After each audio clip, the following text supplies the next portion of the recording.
दुनिया के 75% बाघ भारत में रहते हैं। हर 4 साल में एक बार हमारे राष्ट्रीय पशु बाघों की गणना की जाती है। 2022 बाघ गणना का परिणाम अप्रैल 2023 में घोषित किया गया था और परिणाम सकारात्मक है। भारत में बाघों की संख्या 2018 में 2967 से बढ़कर 2022 में 3167 हो गई है, यानी कि 200 की बढ़त। आइए समझते हैं बाघ संरक्षण और इसकी आवश्यकता, भारत में बाघ अभयारण्यों की संख्या और international big cats alliance IBCA। स्वागत है आपका पठंती में ज्ञान का माइक्रोडोज। हमें बाघों के संरक्षण की आवश्यकता क्यों है, देखते हैं। तो यह कोई नई अवधारणा नहीं है, बल्कि बाघों और जंगलों के संरक्षण के लिए हजारों साल पुरानी एक समझ यानी विजडम है। आज़ादी के समय देश में 40,000 बाघ थे, लेकिन 1970 तक उनके व्यापक और अवैध शिकार के कारण संख्या घटकर 2000 से भी कम हो गई। यहाँ तक कि international union for conservation of nature यानी कि IUCN ने बाघ को एक लुप्तप्राय प्रजाति घोषित कर दिया था। प्रोजेक्ट टाइगर के 50 साल 1973 में प्रोजेक्ट टाइगर 18,278 वर्ग किलोमीटर और 9 टाइगर रिजर्व से शुरू हुआ था, जो 50 साल बाद 75,000 वर्ग किलोमीटर से भी ज़्यादा और 54 टाइगर रिजर्व तक फैल गया है। प्रोजेक्ट टाइगर पर्यावरण, वन और जलवायु परिवर्तन मंत्रालय की एक केंद्र प्रायोजित योजना है। राष्ट्रीय बाघ संरक्षण प्राधिकरण या NTCA इसी मंत्रालय के अधीन एक वैधानिक निकाय है। इसकी स्थापना 2006 में बाघ संरक्षण के प्राथमिक उद्देश्य के साथ की गई थी। क्या आप जानते हैं कि बाघ भारत में 5 विभिन्न प्रकार के जैव भौगोलिक क्षेत्र में रहते हैं?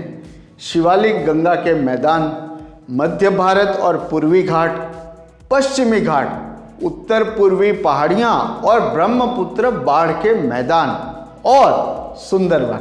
2023 में भारत में 54 टाइगर रिजर्व हैं। उत्तराखंड में जिम कॉर्बेट राष्ट्रीय उद्यान भारत का पहला राष्ट्रीय उद्यान था। यह 1973 में भारत में घोषित पहले 9 बाघ अभयारण्यों में से एक था। महाराष्ट्र और मध्य प्रदेश में देश में सबसे अधिक 6 टाइगर रिजर्व हैं। आंध्र प्रदेश में नागार्जुन सागर श्रीशैलम टाइगर रिजर्व भारत का सबसे बड़ा टाइगर रिजर्व है। महाराष्ट्र में बोर टाइगर रिजर्व देश में सबसे छोटा टाइगर रिजर्व है। माइक्रोडोज। भारत ने 9 अप्रैल 2023 को इंटरनेशनल बिग कैट्स अलायंस या IBCA लॉन्च किया।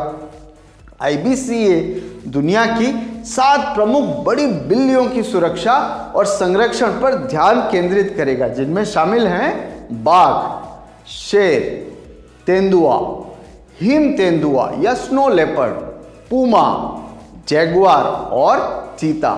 इस अलायंस में वह 97 देश शामिल हैं जहां यह जानवर रहते हैं। अंत में हमारे राष्ट्रीय पशु बाघ के बारे में। पैंथेरा टाइग्रिस टाइग्रिस हमारे राष्ट्रीय पशु बाघ का वैज्ञानिक नाम है। दुनिया में बाघ की 9 अलग अलग उपप्रजातियां हैं। भारतीय नस्ल रॉयल बंगाल टाइगर पड़ोसी देशों नेपाल, भूटान और बांग्लादेश में भी पाई जाती है। दुनिया में बाघों की 9 उपप्रजातियों में से 3 तो विलुप्त हो चुकी हैं: कैस्पियन टाइगर, बाली टाइगर और जावा टाइगर। शेष 6 उपप्रजातियां हैं: Bengal tiger, Indo Chinese tiger, Malayan tiger, Siberian tiger जो अमूर टाइगर के नाम से भी जाना जाता है और बाघ की सबसे बड़ी प्रजाति है, दक्षिण चीन टाइगर और सुमात्रन टाइगर जो बाघों की सबसे छोटी प्रजाति है। माइक्रोडोज। भारत में बाघों और उनके संरक्षण के बारे में बस इतना ही। क्या आप जानते हैं कि 2022 में भारत में शिकारी एक सींग वाले गेंडे यानी कि 1 हॉर्न राइनो का शिकार नहीं कर पाए थे? नहीं जानते? यहाँ देखिए। आपके कीमती समय के लिए धन्यवाद।